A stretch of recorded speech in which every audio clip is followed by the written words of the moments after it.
पहला सवाल, कुरान मजीद को एक किताब की सूरत में किस अमल के जरिए महफूज किया गया?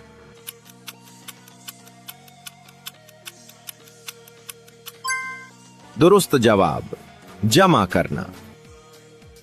अगला सवाल, वो इबादत कौन सी है जिसे नबी सल्लल्लाहु अलैहि वसल्लम ने उम्मत पर फर्ज नहीं किया?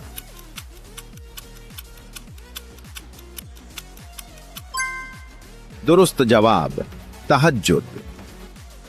अगला सवाल, कौन सा नेकी का तरीका इस्लाम में पसंदीदा है मगर रहबानियत नहीं?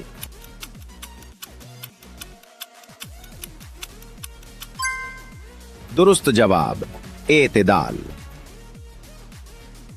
अगला सवाल, किस नफिल इबादत को नबी सल्लल्लाहु अलैहि वसल्लम ने हमेशा जारी नहीं रखा?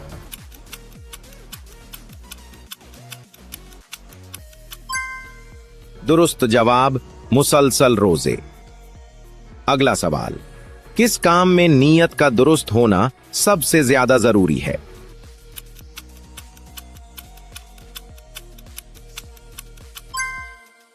इस सवाल का जवाब अपनी ज़हानत से कमेंट बॉक्स में दें।